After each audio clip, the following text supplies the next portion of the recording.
mai sana'a. Mai jawa, na ji daɗin jawa.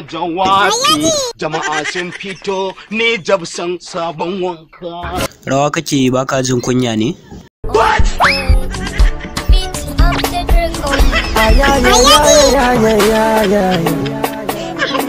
Ƙarawa ma kai, amma me yasa kake yin rawa? Na yi ne don neman lada. In ka yi rawa ne za a baka lada, amma kai baka da hankali. Ba mu da hankali dai. Kai Gwanza ban sa da kai ba. To. Dan Allah ka yi haƙuri. Ba damuwa, na yi haƙuri. Gaskiya ba ƙaunar ka nake. Kusa mai sana'a, ka min laifi.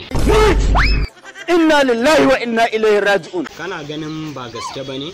Ranka ya daɗe, ni Najeriya ko kwana biyu ban yi da zuwa.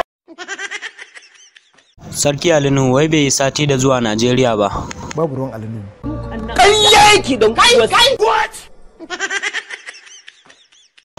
Assalamu alaikum warahmatullahi ta'ala wa barakatuhu.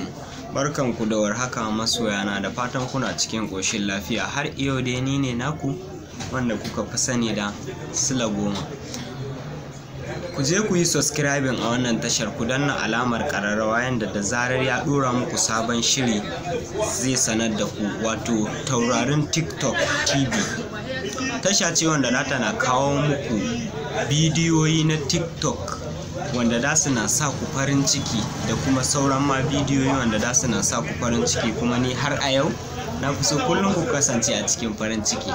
Da haka ku je ku yi masu subscribing, ku danna mar alamar kararrawa yanda da zarar ya dora muku zai iso gare ku. Kar ku manta sunan channel din nasa, Taurarin TikTok TV. Na gode.